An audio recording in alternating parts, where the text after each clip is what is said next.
Alright, still day one, or I guess maybe this is day two, I don't know, of the coronavirus scare quarantine. I guess the calendar day is day two, so we'll call it day two. Here's the original can-dome resistor.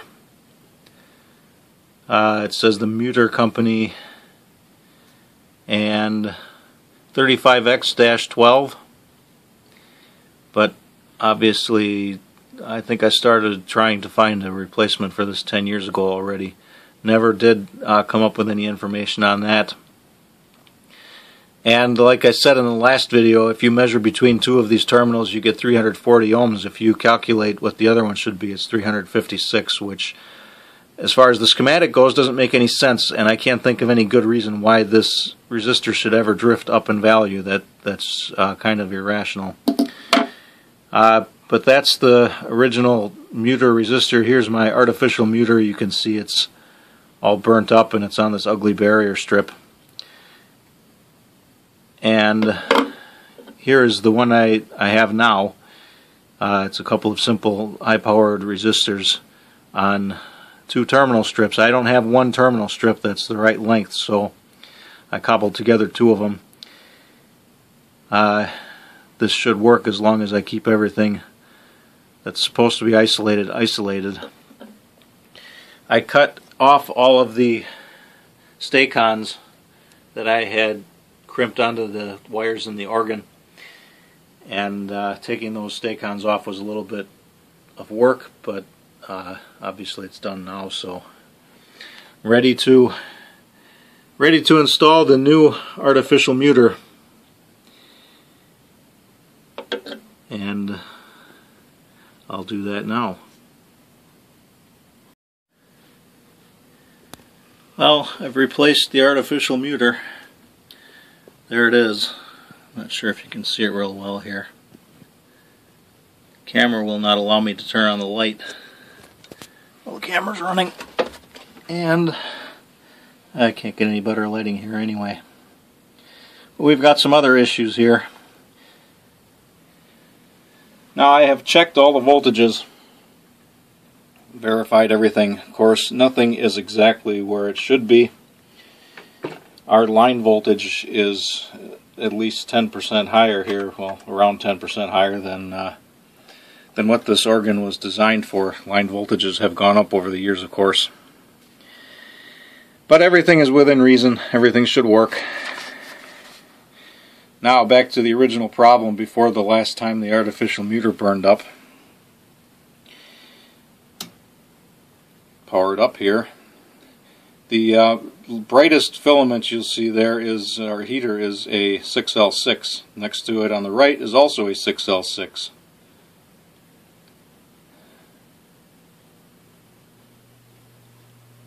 That should not be doing that. That is the source of the hum, and I'm turning it off. I don't know how well you can see that in the video, but that 6L6 on the right is glowing bright pink.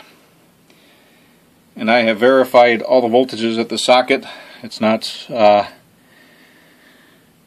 overconducting. It's not the grid voltage is not too high.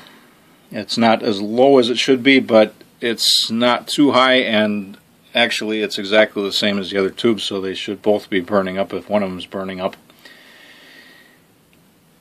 And unfortunately, I burned up my tube tester trying to see exactly what was wrong with this tube. It tested okay for shorts, and then on the merit test it took something out of my tube tester. So I've got a couple other tube testers, but I don't really feel like plugging this tube into those at this point and doing more damage.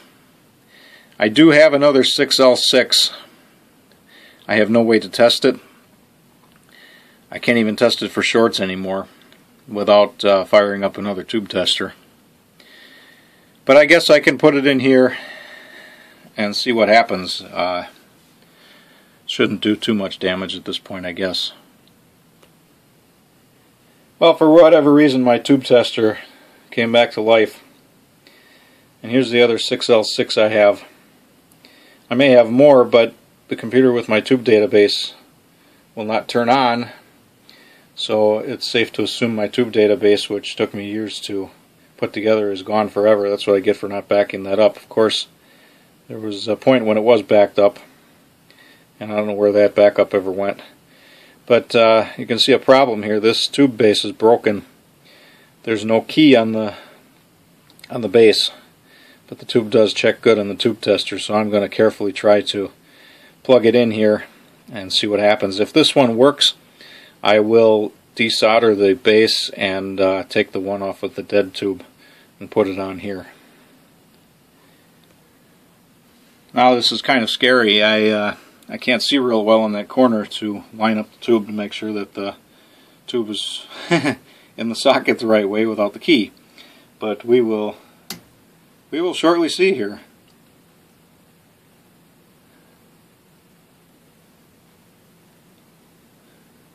So far so good.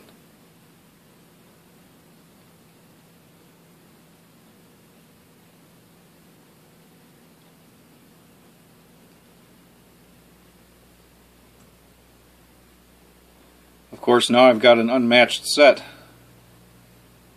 and there is no bias adjustment on this organ. So even though this tube appears to be working, no pink fire this time, I'm going to have a little hum here. And part of that could be resolved by replacing some of those filter condensers that I intend to replace. But I don't know when I'll get to that. I don't intend to tackle that right away. I'll see if I can get a couple of 6L6 tubes first. Now the organ is fully powered up.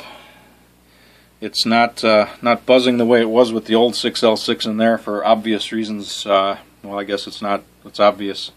Not obvious if you don't know these push-pull circuits real well. That's a push-pull power amplifier, and when one tube is dead, if there's any AC hum, it won't be canceled out, and that's what we were hearing before.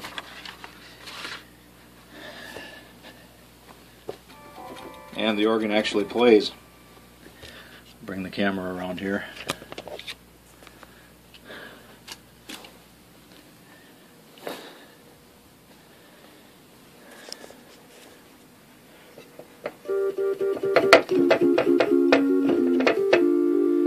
So everything seems to be working. I guess that those tubes aren't terribly mismatched.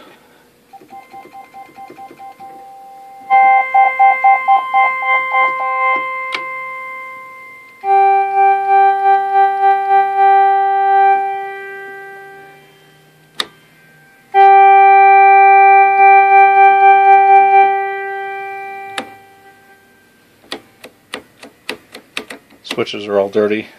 They always have been. Don't know that I'll ever get to cleaning them out. But I suppose we're back in business.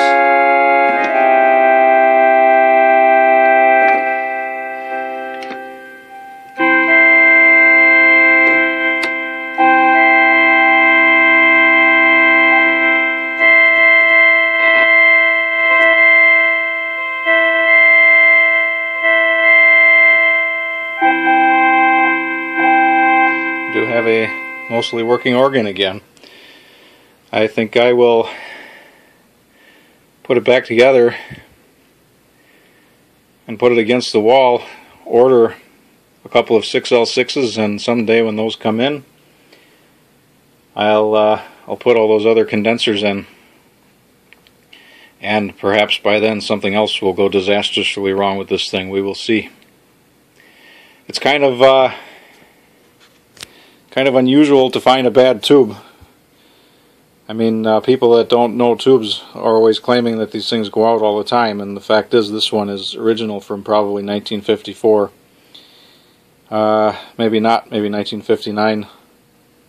Maybe this one was replaced.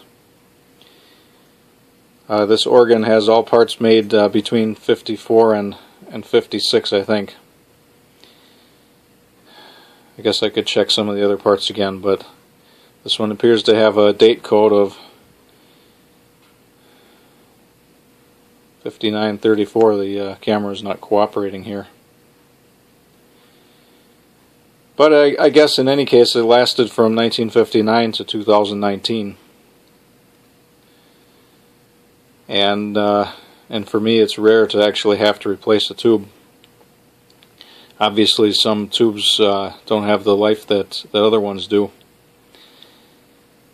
And these 6L6s aren't, in my experience, really prone to failure unless you drive them too hard. And maybe having the higher line voltage is contributing to that. I don't know. In any case, it is what it is. No smoke, no flames, nothing stinks.